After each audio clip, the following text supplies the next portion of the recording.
नमस्कार मैत्रिणींनो, आज आपण बनवणार आहोत झटपट बनणारे तिळगुळाचे लाडू। जराही पाकाचा वापर न करता मी इथे लाडू बनवले आहे। गुळाचा पाक करताना पाक बिघडतो, कधी चिकट होतो किंवा कधी कच्चा राहतो। ही सगळी झंझट बाजूला ठेवून आपण खूप सोप्या पद्धतीने हे लाडू बनवले आहेत आणि लाडू अतिशय मऊ, लोण्यासारखे मऊ तुम्ही बघू शकता। एका हातानेही ते ब्रेक होत आहेत आणि खातानाही अतिशय टेस्टी झाले होते। सो रेसिपीला आपण सुरुवात करूया। इथे मी 200 ग्रॅम तीळ घेतलेले आहे। तीळ स्वच्छ निवडून घेतले कारण त्यामध्ये बारीक खडे वगैरे राहू शकतात। सो मीडियम टू हाय फ्लेमवरती मी तीळ भाजून घेतलेले आहेत। सतत हलवत राहायचे जेणेकरून तीळ लागणार नाही आणि तीळ खाली लागले तर थोडे कडवट होऊ शकता। हे बघा, इथे तीळ आपले चटचट वाजायला लागलेले आहेत, म्हणजे आपले तीळ भाजून छान तयार झाले आहेत। सो हे काढून घ्यायचे आहेत एका मोठ्या भांड्यामध्ये, जेणेकरून ते कम्प्लीटली आपल्याला कूल करायचे आहेत। त्याच कढईमध्ये मी 100 ग्रॅम शेंगदाणे घेतले। शेंगदाणेही सतत हलवून छान खरपूस भाजून घ्यायचे आहेत।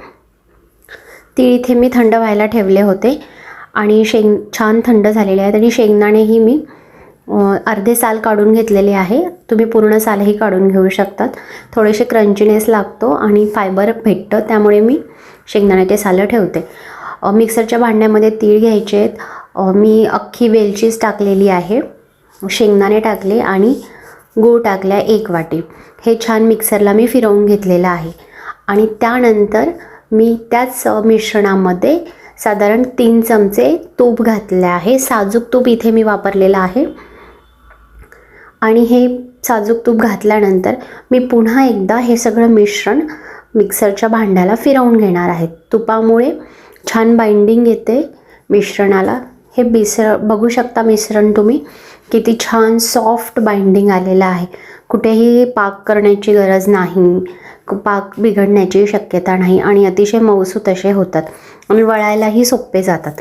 इथे मिश्रण मी थोडंसं मोकळं करून घेतलेलं आहे। सगळं मिश्रण छान मोकळं झाल्यानंतर आपल्याला लाडू बांधायला घ्यायचे आहेत। अवघ्या 15 मिनिटात हे सगळं मिश्रण सगळ्या मिश्रणाचे लाडू माझे बांधून झाले होते। कुठेही हाताला चिकटत नाही। तुम्ही एकसारखे लाडू बांधायचे असेल तर तुम्ही एखाद्या चमच्याचा वापर करू शकता। हे बघा, खूप सॉफ्ट आणि खूप छान लाडू होतात। अशा प्रकारे मी सगळे लाडू हे बांधून घेतले। हे तुम्ही आरामात 8 ते 10 दिवस हे टिकवू शकता, कारण त्यात आपण शेंगदाणेही घातलेले आहे आणि तिळही छान भाजून घेतलेले आहे। त्यामुळे हे लाडू 8 ते 10 दिवस, जास्तीत जास्त 15 दिवसही टिकू शकतात।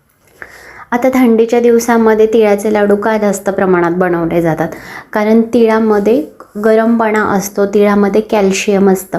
हे लाडू फक्त थंडीतच खायचे का तर नाही, तुम्ही हे लाडू कधीही बनवून खाऊ शकता। प्रपोर्शन तिळाचं किंवा शेंगदाण्याचं हे कमी जास्त करू शकता। त्याच्यात अजून एक हेल्दी ऑप्शन करायचं असेल तर तुम्ही खजूर ॲड करू शकता याच्यामध्ये। खजुरामुळे किंवा ड्रायफ्रूट्स म्हणजे शेंगदाणे वगैरे अजून ॲड करू शकतात। पण खास हे मकर संक्रांती स्पेशल लाडू होते म्हणून मी यात फक्त तीळ आणि गूळ याचा वापर केलेला आहे। व्हिडिओ आवडला असल्यास नक्की लाईक, शेअर आणि सबस्क्राईब करा।